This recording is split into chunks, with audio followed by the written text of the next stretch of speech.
बुजुर्ग को pastor Samuel Mushtaq साहब को यहाँ पर दावत दूंगा कि वो यहाँ पर आए और खुदा के कलाम की खिदमत को सर अंजाम दे। खुदा के कलाम के लिए और खुदा के खादम के लिए एक मौका फिर जोरदार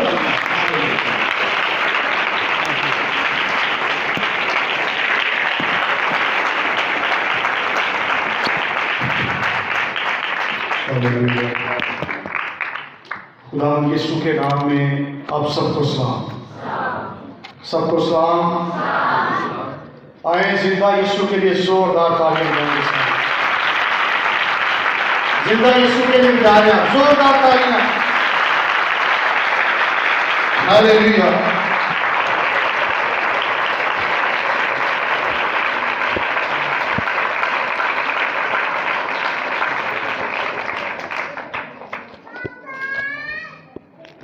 दुनिया के मज़ाहब में और मुसीहत में आप जानते हैं क्या फर्क है? बहुत से फर्क हैं, लेकिन एक बड़ा और नुमाया फर्क दुनिया के तमाम मज़ाहब के बानी कब्रों के अंदर हैं, लेकिन यीशु मसीह कब्र से बाहर है। हालेलुया। मुझे एक शेर याद आ गया सलीम आखर साहब का, ना रोजा ना मरकज ना कोई मजार उनका, ना रोजा ना मरकज ना कोई मजार उनका, वो जिंदा है कि जिंदों में होता है शुमार उनका। यीशु मसीह कल और आज बल्कि तक यकसा है और उसने कहा मैं मर गया था, अब मैं जिंदा हूं और अब तो बाद जिंदा रहूंगा। मैं दिल की गहराइयों से शुक्रगुजार हूं खुदा बाप के भारी फजल का, जिसके बायस ये मुमकिन हुआ कि हम सब यहाँ पर मौजूद हैं। हमने प्रस्तिश की, खुदा के नाम को जला दिया। खुदा के तमाम खुदा का शुक्रगुजार जो दूर नजदीक से यहाँ पर आए हैं। एक बड़ी खूबसूरत बात मैंने पिछले दिनों सीखी। एक वाक्य है बाइबल के अंदर, यीशु मसीह और उसके एक शागिर्द झील में सफर कर रहे थे और कलाम में लिखा है कि झील में तूफान आ गया, बड़ी बड़ी मौजें, उन्होंने सन खाना शुरू कर दिया, कश्ती हचकोले खाना शुरू हो गई। शागिर्दों ने सर तोड़ कोशिश की। हमारा फोकस यह होता है कि यीशु ने हवा और पानी को डांटा, हम इसको मौजज़ा कहते हैं और यकीनन ये मौजज़ा है, लेकिन इस मौजज़े से पहले भी एक मौजज़ा है और वो मौजज़ा ये है कि तूफान के अंदर, लहरों के अंदर शागिर्द चिल्ला रहे हैं, लेकिन उन्हीं लहरों के अंदर, उसी तूफान के अंदर यीशु इत्मीनान के साथ कश्ती में सो रहा है। मैं दुआ कर रहा था कि खुदावंद मौसम बड़ा खराब है, धुंध खत्म होने का नाम नहीं ले रही, तो कर्म कीजिए, मौजज़ा कीजिए कि धुंध थम जाए, सर्दी कम हो जाए तो हड्डियों तक पहुंच रही है।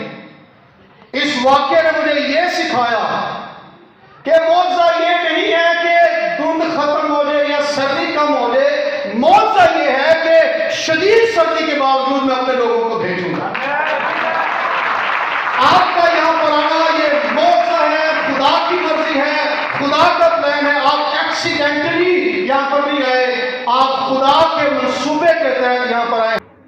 आइए हम खुदा के कलाम की तरफ अपने ध्यान को लगाएं। मेरे साथ एक हवाला निकालिएगा, हिजकियेल का सहीफा, हिजकियेल नबी का सहीफा, उसका 3रा बाब, उसकी 14वीं और 15वीं आयत।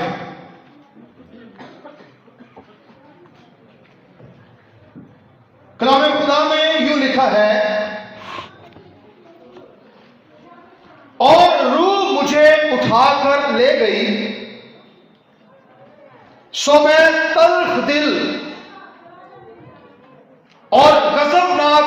होकर रवाना हुआ और खुदावंद का हाथ मुझ पर गालिब था और मैं तल अबीब में असीरों के पास जो नहरे किवार के किनारे बसते थे पहुंचा और जहां वो रहते थे मैं 7 दिन तक उनके दरमियान परेशान बैठा रहा। खुदा के कलाम का पढ़ा सुना और समझा जाना हम सब के लिए बरकत का बाइस हो। आज शाम बाइबल मुकद्दस के इस हिस्से की रोशनी में मैं एक हौसला अफजा पैगाम आपके लिए आप तक पहुंचाना चाहता हूं और ये पैगाम ये है कि खुदा असीरों के दरमियान है। क्या सीखेंगे हम? खुदा असीरों के दरमियान है। लफ्ज असीर, इसका मतलब क्या है? यह असीर का मतलब है जिलावतन हो जाना, कैद हो जाना। असीर का मतलब है गुलाम बन जाना और असीर की जमा है। हवाले का पस मंजर यह है, खुदा ने दुनिया की कौमों से एक कौम को अलग किया और खुदा ने उनके लिए ये मंसूबा रखा कि वो पूरी दुनिया की नस्लों के लिए, उम्मतों के लिए, कबीलों के लिए बरकत का बाइस होगी। लेकिन ये कौम बारहा गुनाह में गिर जाती, ये खुदा की नाफरमानी करती, बागी हो जाते, बरगश्ता हो जाते। बाइबल इनके बारे में यह कहती है कि ये गैर मबूदों की पैरवी करना शुरू हो जाते, ये अहद शिकन हो जाते। बाइबल इनको सख्त पेशानी वाले लोग कहती, बाइबल इनको बागी खानदान कहती। मैं कौम बनी इस्राइल की बात कर रहा हूं। जब ये गुनाह में गिर जाते, खुदा इनको सजा देता, खुदा मुख्तलिफ कौमों को इनके ऊपर मुसल्लत कर देता, वो इन पर काबिज हो जाते या इनको इनके मुल्क से अलग करके अपने मुल्क में ले जाते, असीरी में रखते, गुलाम बना लेते, कैद कर देते। यह वाकया जो मैंने आपके सामने पढ़ा, यह असीरी के दौर का वाकया है। यर्मिया नबी ने अपनी नबूवतों के अंदर, पेशीन गोइयों के अंदर यह बात वाज़े की, एक वक्त आएगा 70 साल तक यहूदी ये बाबल की असीरी में चले जाएंगे, नबूकदनेस्सर बादशाह इन पर मुसल्लत होगा। यह वाकया उसी असीरी की एक कड़ी है। मसीह से 597 साल पहले नबूकदनेस्सर बादशाह ने यरूशलेम पर हमला किया और वहां के शुरफा को, वहां के लोगों को, जिनमें उनका बादशाह और हिजकिय्याह भी शामिल था, ये तकरीबन 10,000 लोग थे। इनको बादशाह नबूकदनेस्सर बाबुल में ले गया और नहरे की बात, जो बाबुल के अंदर एक नहर है, वहां पर उनको उसने रखा। खुदा के कलाम में हमने पढ़ा कि हिजकिय्याह को खुदा की रूह ने उठाया, हिजकिय्याह पर खुदा का हाथ गालिब हुआ और ये नहरे की बार जहां पर ये लोग बसे हुए थे, असीरी की हालत में थे, ये उनके पास गया 7 दिन तक हिजकिय्याह कहता है मैं उनके दरमियान परेशान बैठा रहा। मेरी बहनों, मेरे भाइयों, सुनिए असीरी क्या असरात मुरतब करती है। जब कोई असीर हो जाता है, ज़बूर 137 उसकी पहली 3 आयत इस बात की तर्जमानी करती हैं कि क्या असरात मुरतब होते हैं एक असीर शख्स के ऊपर। असीरी आपकी खुशी को छीन लेती है, असीरी आपको मातम देती है, असीरी आपके नगमों के चश्मे बंद कर देती है, असीरी आपको ज़हनी मफलूज कर देती है, असीरी आपको हर वक्त बदनी तौर पर, जज्बाती तौर पर, ज़हनी तौर पर उलझा कर रखती है। आपके अंदर एतमाद खत्म हो जाता है, आप नाकारा हो जाते हैं। ये लोग जब असीरी में थे, यही इनकी कंडीशन, ये उस दर्द को महसूस कर सकते हैं, तकलीफ को महसूस कर सकते हैं कि कैद के अंदर आना, गुलाम हो जाना, असीर हो जाना, ये कितनी बड़ी पेन है। ज़बूर 137 को जब हम पढ़ते हैं, वहां पर ये कहते हैं हम बाबल की नदियों पर बैठे और सयोन को याद करके रोए, जहां पर ये आजाद थे, इनकी अपनी मर्जी थी। ये बाबल में याद करते हैं कि हम अपने मुल्क में नहीं, हम बेगाने मुल्क में हैं, और ये रोते हैं। और फिर लिखा है कि वहां बैठ के दरख्तों पर उनके वस्त में हमने अपनी सितारों को टांग दिया। इन्होंने अपने मौसीकी के आलात असीरी के पास दुखी होकर उनका इस्तेमाल करना छोड़ दिया। कहते हैं लोगों ने हमें कहा गीत सुनाओ, रिहाई का नगमा सुनाओ। वो कहते हैं हम कैसे सुनाए, क्योंकि हम असीर हैं। असीरी आपको बहुत ज्यादा मायूस कर देती है, असीरी आपको छल्ली कर देती है, आपके दिल को गमों से चूर कर देती है। लेकिन मैं आपको खुशखबरी देना चाहता हूं, मैं आपको हौसला देना चाहता हूं। आपका खुदा वफादार खुदा है, आपका खुदा मेहरबान खुदा है। आप बेवफा हो सकते हैं, लेकिन खुदा कभी बेवफा नहीं होता। उसकी वफादारी पुष्ट दर पुष्ट रहती है। खुदा ने अपने लोगों को देखा, खुदा ने उन पर तरस खाया, और खुदा ने हिजकिय्याह को भेजा।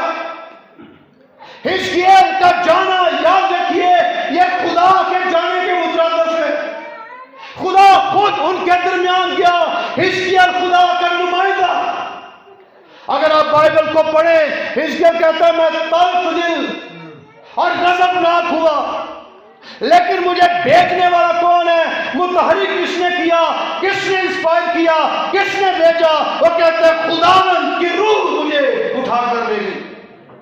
वो कहता है खुदावंद का हाथ मुझ पर गालिब था। खुदा उसके पीछे मुतहर्रिक, उसके पीछे एक्टिव है, अपने लोगों से मोहब्बत करने वाला, अपने लोगों से प्यार करने वाला। और खुदा हिजकिय्याह के थ्रू, हिजकिय्याह के साथ उस जगह पर मौजूद, और अपने लोगों या सीरी को, उनके बैड टाइम को देख रहा है। ये हमारे लिए इनकरेजिंग बात। खुदा किसी कंडीशन में हमें नहीं छोड़ता, खुदा कभी भी हमसे जुदा नहीं होता। तारीख गवाह है इस बात की। खुदा असीरों के दरमियान रहा, खुदा ने उनको फरामोश नहीं किया, खुदा ने उनको तन्हा नहीं छोड़ा। आप बाइबल को पढ़ें, यूसुफ से लेकर पौलुस तक, सिलास तक, यूहन्ना तक, जब खुदा के लोग किसी कैद में गए, किसी दुख में गए, किसी असीरी में गए, खुदा और मौजूद हुआ, उनको बहाल किया, हौसला दिया, उठा खड़ा किया।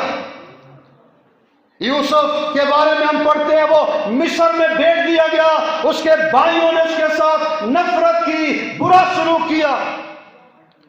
मिस्र के अंदर उस पर इल्जाम लगा और जेल में डाल दिया गया। लेकिन एक हौसला अफजा बात वहां पर लिखा है, लेकिन खुदावंद यूसुफ के साथ था। कौम बनी इस्राइल मिस्र के अंदर गुलाम रहे 430 वर्ष। खुदा ने उनकी आहो-बका को सुना, खुदा ने उनके कराहने को सुना, खुदा ने उन पर तरस खाया। और खुदा खुद मूसा से कहता है, खरूज 3 बाब की 9वीं आयत के अंदर लिखा है, देख बनी इस्राइल की फरियाद मुझ तक पहुंची है और मैंने वो जुल्म भी जो मिस्री उन पर करते हैं देखा है। और खुदा ने मूसा को भेजा। ये इतनी भयानक असीरी थी, इतनी भयानक गुलामी थी। यर्मिया के सीफे में इसके बारे में लिखा है कि ये लोहे के तंदूर की तरह थी, सख्त अजियतनाक। ये मुफ्त ईंटें बनाते, कोड़े खाते, इनका इस्तेहसाल किया जाता, बुरा सलूक किया जाता। लेकिन खुदा ने इनको भी गैर मामूली तरीके के साथ, मौजूदा तरीके के साथ मूसा के जरिए से मुल्क मिस्र से निकाल लिया और मुल्क मौदा तक पहुंचा दिया, क्योंकि खुदा असीरों के दरमियान है। फिर हम बाइबल में पढ़ते हैं, हिजकिय्याह का वाक्य मैंने पढ़ा भी, उसके दौर का नबूकदनेस्सर ने जब लोगों को असीर किया, दानियल दारा बादशाह के दौर में शेरों के आगे फेंक दिया गया।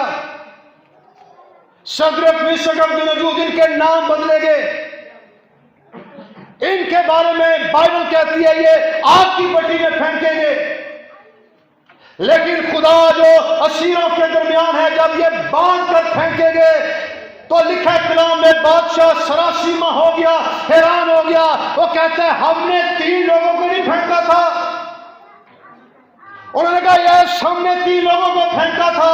बादशाह कहता है मैं 4 देख रहा हूं और खुले देख रहा हूं, चौथे की सूरत में ज्यादा किसी है। खुदा उनके दरमियान आ गया। पतरस कैद में गया, खुदा ने उसको रिहा कर दिया।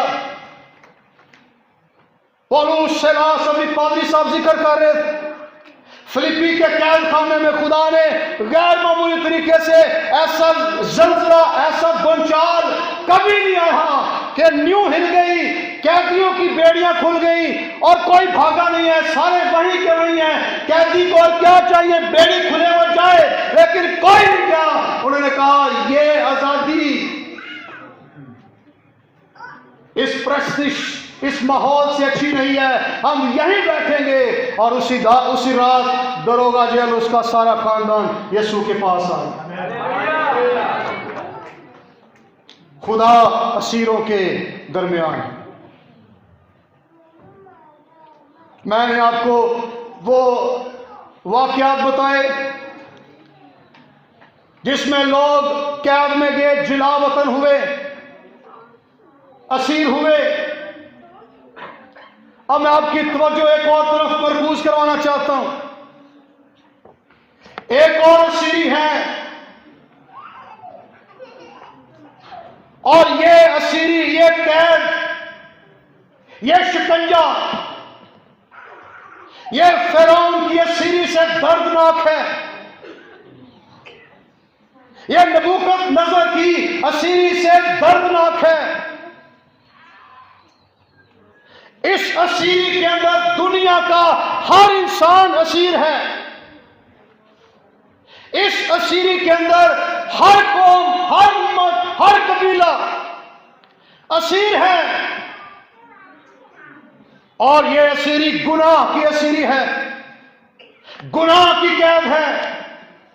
यीशु मसीह ने यूहन्ना की इंजील 8वें बाब की 34वें आयत में कहा, मैं तुमसे सच सच कहता हूं, जो कोई गुनाह करता है गुनाह का गुलाम है। गुनाह बजाते खुद एक जंजीर है, गुनाह बजाते खुद एक बेड़ी है, गुनाह बजाते खुद एक असीर है, कैद है।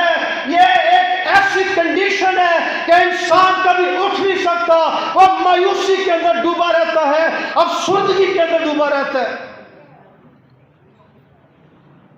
और इसके अंदर पूरी नस्ल इंसानी गिरफ्तार। पौलुस रसूल कहता है रोमियो के खत के अंदर, सबने गुनाह किया और खुदा के जलाल से महरूम। सुनिए, गुनाह की सीढ़ी क्या करती है?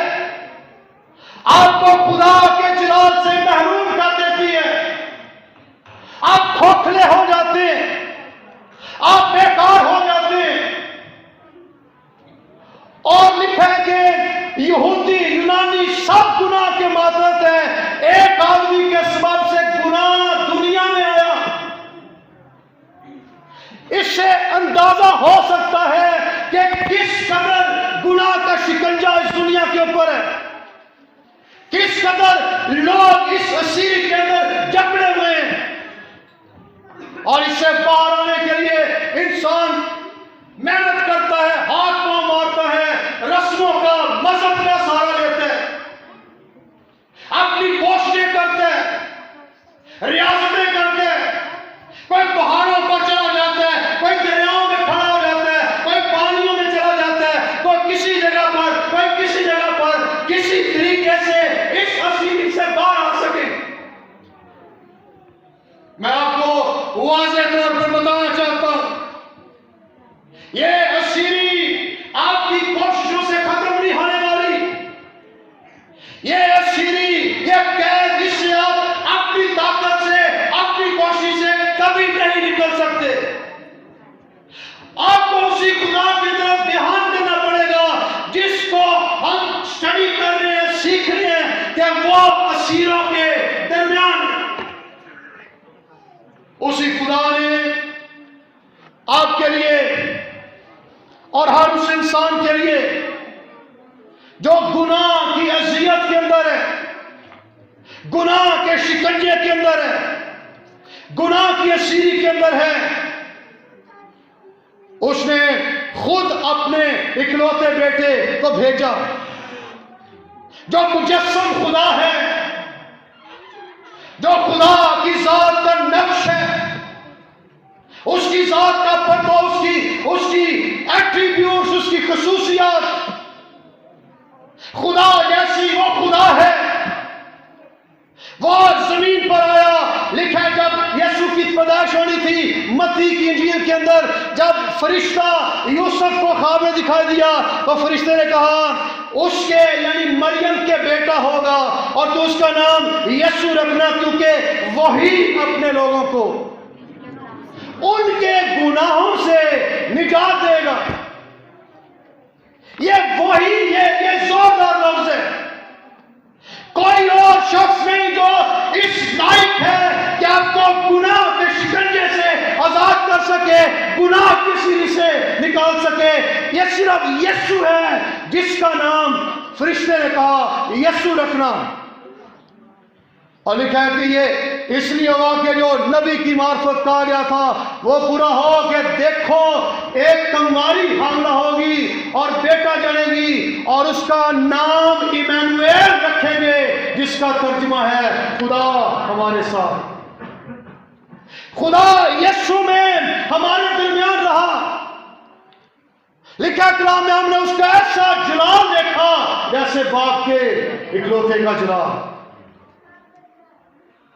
यीशु मसीह आपके लिए, मेरे लिए, हर उस इंसान के लिए जो गुनाह की असीरी के अंदर सिसक रहा है, तड़प रहा है, निकलना चाहता है, आजाद होना चाहता है, जमीन पर आ गया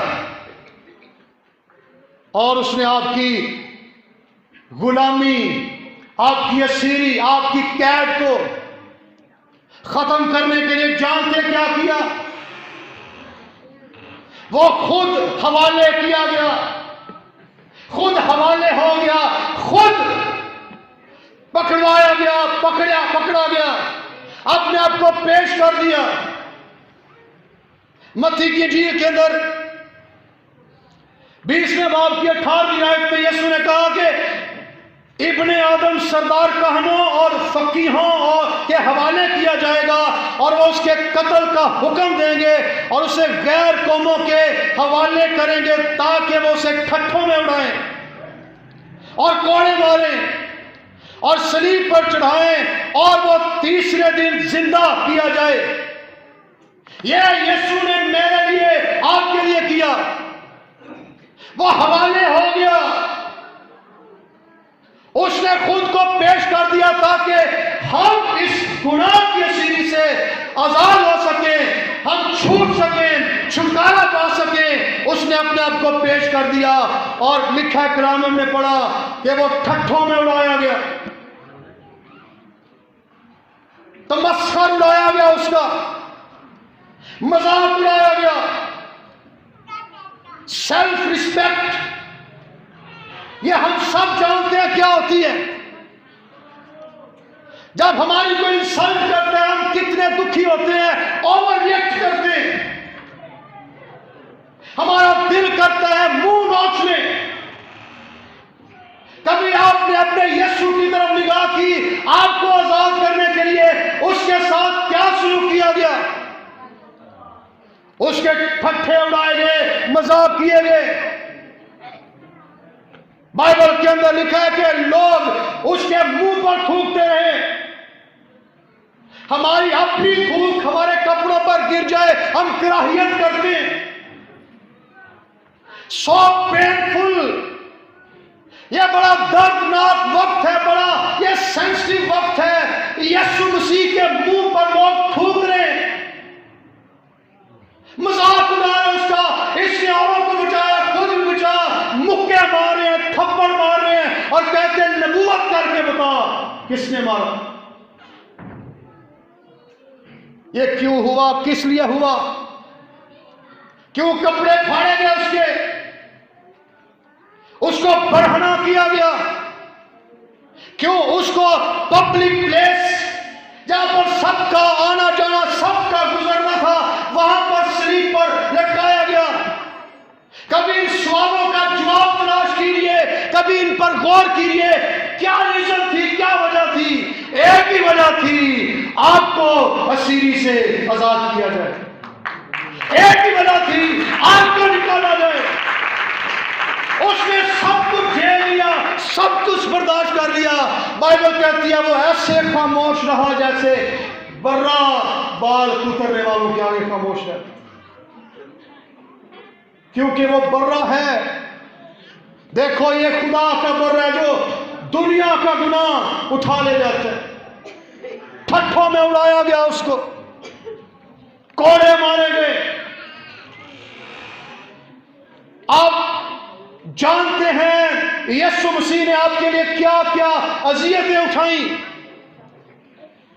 ये कोड़े ये खास मटीरियल के साथ बनाए गए थे। जब ये कमर पर लगते थे तो कमर के ऊपर बड़े बड़े जख्म हो जाते थे। यीशु मसीह की कमर छलनी की गई कोड़ों के साथ। वजह क्या, क्यों ऐसा किया गया? ताकि मैं आजाद हो सकूं, आप आजाद हो सके। एक भारी सलीब उसके कंधे पर रखी गई। यीशु कभी गिरता कभी उठता। एक मौका आया कि किसी दूसरे शख्स को सलीब उठाने के लिए कहा गया और यीशु को कलवरी के पहाड़ के ऊपर मसरूफ कर दिया गया। लोग कहते हैं उसकी जगह कोई और मर गया। यह मेरा अकीदा नहीं है, सुन लीजिए। कोई यीशु की जगह नहीं मर सकता। लोग कहते हैं उसकी शक्ल का कोई आ गया। मैं कहता हूं ना उस जैसी किसी की शक्ल, ना उस जैसी किसी की अकल, ना उस जैसा किसी का इख्तियार। वो यकता है, अकेला ही है। उस जैसा कोई नहीं है। वो खुद मरा और अपनी मौत का इनकारी नहीं है। उसने कभी किसी मौके पर इसको छिपाया नहीं है। उसने इसको बयान किया, बारहा बयान किया। जरूर है इब्ने आदम मसलूब किया जाए, जैसे मूसा ने बियाबान में ऊंचे पर सांप को लटकाया था। जरूर है इब्न आदम भी ऊंचे पर लटकाया जाए, यीशु जानता था। इसलिए झांसे में ना आइए, लोगों की बातों में ना आइए कि यीशु नहीं मरा, कोई और मरा उसकी जगह। हम यही मानते हैं, यही मानेंगे, यही मानते रहेंगे, यीशु मरा, लेकिन मरा नहीं रहा, तीसरे दिन मुर्दों में से जी उठा।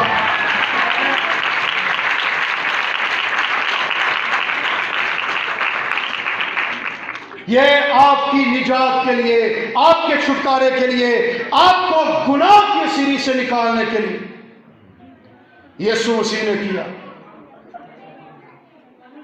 अपनी जिंदगियों पर गौर कीजिए। हम गुनाह के शिकंजे के अंदर, गुनाह की कैद के अंदर, नौजवान बेटे, नौजवान बेटियां मॉडर्न दौर के, इनके शिकंजे भी फर्क और आप गुनाह करके बाद में पछताते हैं, बाद में आप सोचते हैं। कई लोग तो ये सोचते हैं कि हम बड़े पापी हैं, हम नहीं बख्शे जाएंगे। एक खुदा का खादिम स्मिथ विगल्सवर्थ, एक दिन वो अपने ऑफिस में बैठा हुआ था तो शैतान ने उसके दिल में ये डालना शुरू किया, उसके ज़हन के अंदर, कि तूने ये गुनाह भी किया, तूने ये गुनाह भी किया। स्मिथ विगल्सवर्थ 26 मुर्दे उसकी खिदमत में जिंदा हुए हैं। वो शैतान को कहते हैं कि तू आधा बता रहे, मैंने वो गुनाह भी किया, वो गुनाह भी किया, मुझे पता है, लेकिन जिनका तू जिक्र नहीं कर रहा, मैंने वो गुनाह भी किया है। लेकिन मैं जानता हूं यीशु मसीह के खून का एक कतरा मेरे तमाम गुनाहों को धो देता है। इब्लीस आपको ट्रैप करेगा, आपको मिसगाइड करेगा। तेरे गुनाह बड़े बड़े गिनौने हैं, बड़े हैं, सगीरा है, कबीरा है, ये कभी मिट नहीं सकते। याद रखिए, बाइबल कहती है तेरे गुनाह अगर किरमजी हैं, हर चंद अर्गवानी है, खुदा जो असीरों के दरमियान है वो तुझे बर्फ की तरह उजला कर देगा, ऊन की तरह सफेद कर देगा। तेरे सारे गुनाहों का हल यीशु के खून के अंदर। इसलिए मेरी बहन, मेरे भाई, नौजवानों, अपनी जिंदगी को जाया ना कीजिए। यह जिंदगी इतनी कीमती है, सिर्फ एक ही बार मिलती है, सिर्फ एक बार मिलती है। मैं नहीं जानता, आप नहीं जानते कब हमारी जिंदगी की हद आ जाएगी, हम इस जहाने फानी से कूच कर जाएंगे। लेकिन अगर आप गुनाह की असीरी में मर गए तो यह बड़ी भयानक बात है, आपका मुस्तकबिल खराब हो जाएगा, आप दोज़ख का ईंधन बन जाएंगे, जहां रोना और दांतों का पीसना, वहां किसी की सिफारिश नहीं चलेगी, वहां कोई आपको पूछने वाला नहीं होगा। आपके सामने बाइबल के अंदर ये सारी तालीम मौजूद है। एक शख्स अमीर, एक गरीब लाजर, दोनों ने जमीन पर जिंदगी बसर की, लेकिन खुदा के मंसूबे के मुताबिक दोनों अपनी अपनी बारी पर इस जहाने फानी से कूच कर गए। अमीर शख्स ऐशो इशरत के साथ रहता, महीन कतानी कपड़े पहनता, अच्छे अच्छे खाने, उसकी मेज पर लगे नौकर चाकर, एवरीथिंग उसके पास। उसी के एरिया में, उसी के इलाके में एक गरीब शख्स लाजर नामी, नसूरों से भरा हुआ, बेकस, इतनी उसके अंदर वीकनेस, कमजोरी, वो जख्म साफ करने के भी काबिल नहीं है, कुत्ते आकर उसके जख्म चाटते। दोनों मर गए, लेकिन फर्क देखिए, लाजर जब मर गया, फरिश्ते आए, उसको ले गए, बाप अब्राहम की गोद में डाल दिया, बाप अब्राहम की गोद, ये लिटरल गोद नहीं है, ये सुकून, बहिश्त, फिरदौस के मुतरादिफ। और अमीर आदमी अजाब के अंदर सिसक रहा है, तड़प रहा है, कुछ भी उसका नहीं बना। जब आप यहां से कूच कर जाएंगे, कोई चंदे पीछे, कोई दायकियां, कोई देखें, कोई चढ़ावे काम नहीं आएंगे। एक ही तरीका है, एक ही असूल है, एक ही पैटर्न है, और वो पैटर्न ये है, उसके बेटे यीशु मसीह पर ईमान ला तो तू और तेरा घराना निजात पाए। कोई और रास्ता नहीं है। मैं जो आपके सामने खड़ा हूं, मैं भी एक वक्त था गुनाह की सीरी के अंदर, गुनाह की गुलामी के अंदर, जिंदगी के अंदर बेचैनी, जिंदगी के अंदर मायूसी, कोई जॉय नहीं।